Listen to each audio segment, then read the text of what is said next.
Livro do profeta Daniel, traduzido, adulterado aqui para Daniel, capítulo 12, versículo 2.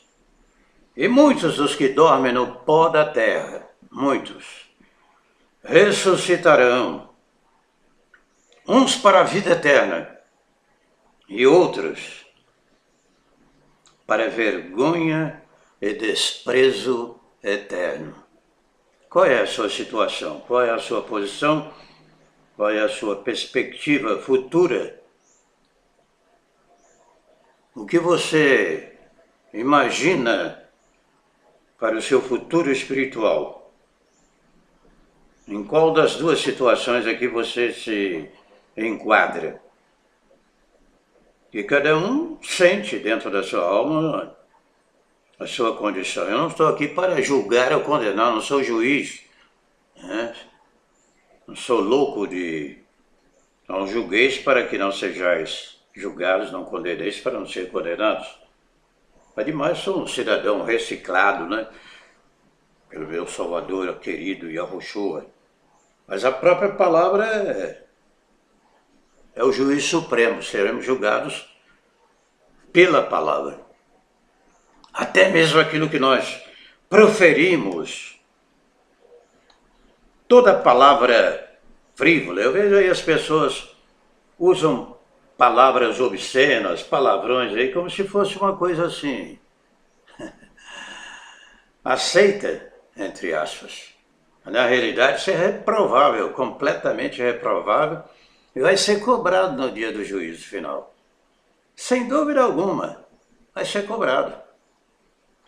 Eu vejo muitas pessoas aí que dizem que são crentes, tatuando os seus corpos, né? Colocando tatuagem, colocando desenhos nos corpos. Quando a Bíblia é a palavra do Altíssimo, desde a Torá vem condenando, passando pelo Tará. Parece que no hebraico é caca, né? Tatuagem mesmo, não se faz tatuagem, é proibido pela palavra do Altíssimo. Mas o cara diz que é crente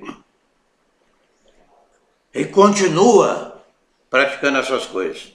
Hoje em dia, inclusive, a fila de pessoal que faz tatuagem em seus corpos, essas pessoas têm aumentado muito, né?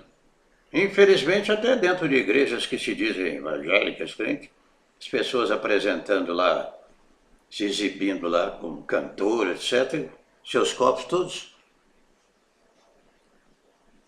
reprovável pela palavra. Vai para dentro da palavra, seremos julgados pela palavra. Você vai ser envergonhado naquele dia, na volta do nosso Salvador amado. Ah, mas eu não sabia.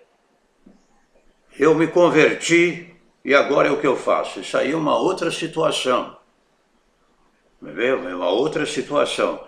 E o Altíssimo trata cada caso dentro da sua situação. Não leve em conta os tempos da ignorância.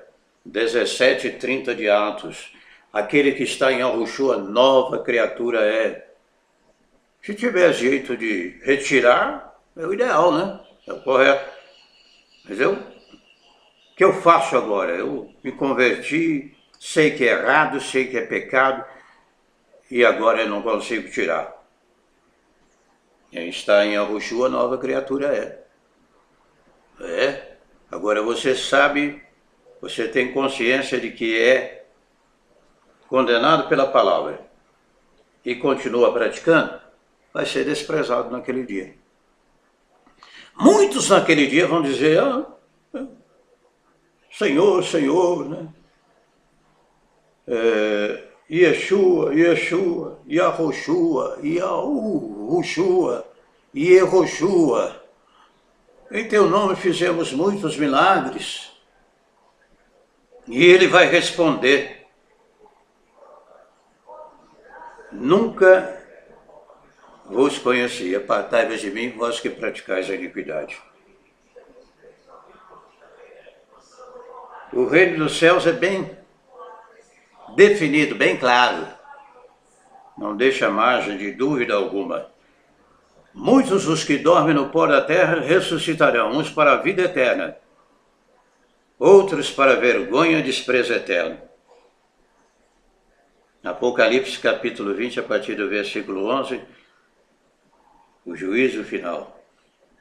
Alguém me perguntou, e aqueles que morreram, que serão tirados do mar? Muitas pessoas ressuscitarão naquele dia, né? Conforme Apocalipse capítulo 20, eu me fiz uma pergunta com base neste versículo aqui, vocês querem ver? Pediu que falasse sobre o versículo 13. E deu o mar os mortos que nele havia, e a morte e o inferno deram os mortos que neles havia. Foram julgados cada um segundo as suas obras. Muitos ressuscitarão. Até de dentro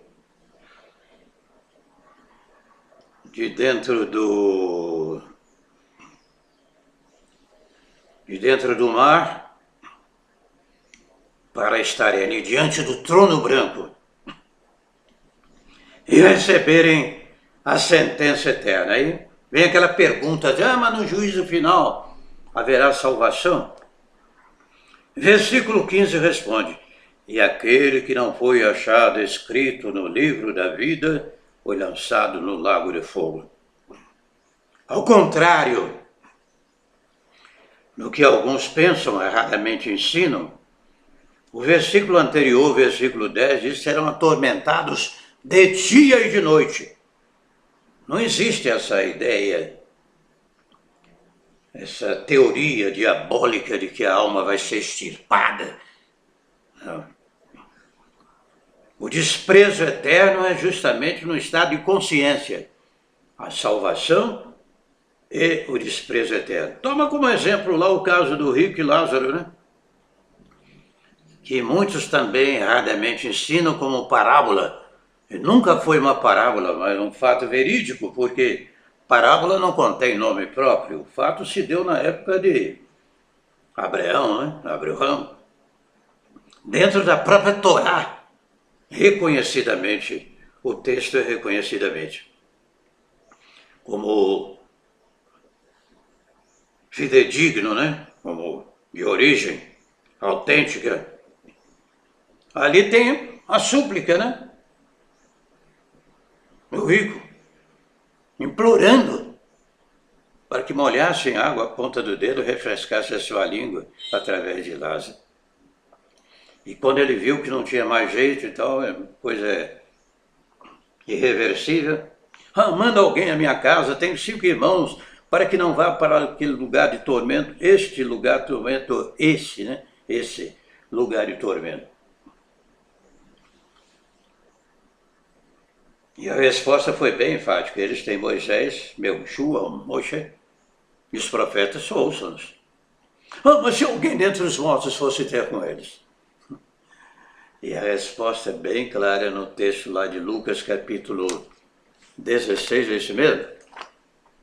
Se não ouvem a Moisés e aos profetas, tampouco acreditarão ainda que os mortos ressuscitem. Não existe palavra mais poderosa e eficaz do que esta, as Escrituras Sagradas, porque é através do Espírito da verdade que nós somos convencidos por esta palavra. Lucas capítulo 16, a partir do versículo 19 ao 31, depois você medita sobre tormento ali eterno do rico e o gozo e felicidade eterna de Lázaro. Muitos naquele dia ressuscitarão, uns para a vida eterna, outros para a vergonha e desprezo eterno. Aqui na terra já podemos ter algumas amostras, né, de desprezo. Eu vejo aí, sem querer julgá-los ou condená-los, mas sinceramente eu às vezes até choro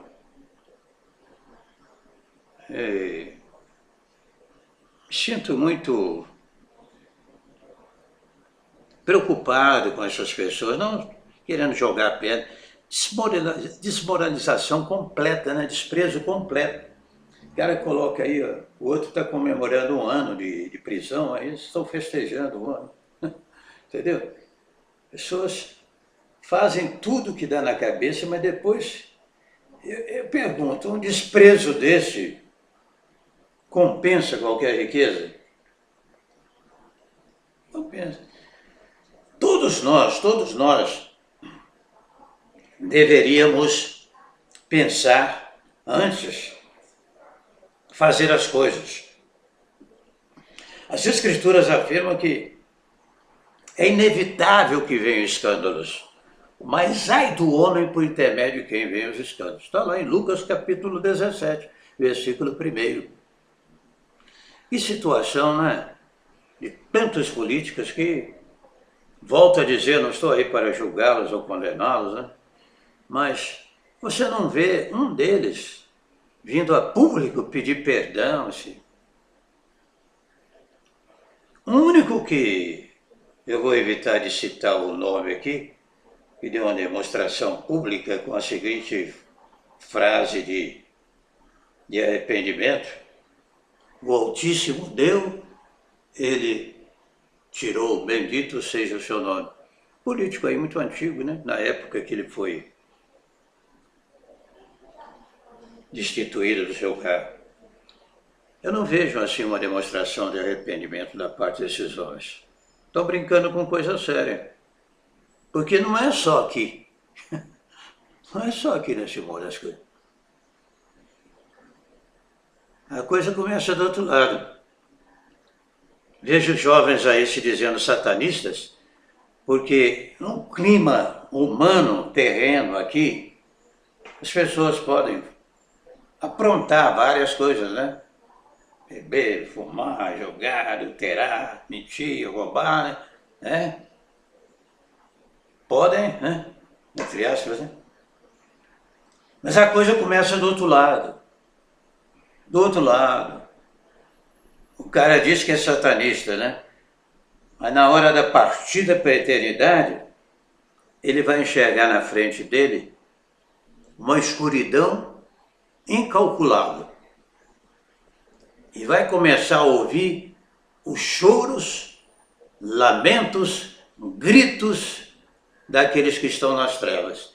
E ao mesmo tempo vai visualizar o lado incomparável que ele desprezou da vida e do gozo eterno. Onde inclusive está Lázaro, aquele moribundo ali no madeiro, quando Yahushua disse para ele, hoje mesmo estarás comigo no paraíso. Muitos dos que dormem no pó da terra ressuscitarão, uns para a vida eterna, outros para vergonha e desprezo eterno. Com quem você fica? Com as teorias humanas? Eu acho, o inferno é aqui mesmo, e o Altíssimo é tão bonzinho, vai mandar alguém para o inferno? Ou você fica com a palavra? A escolha é totalmente sua, ou tua, né, no caso.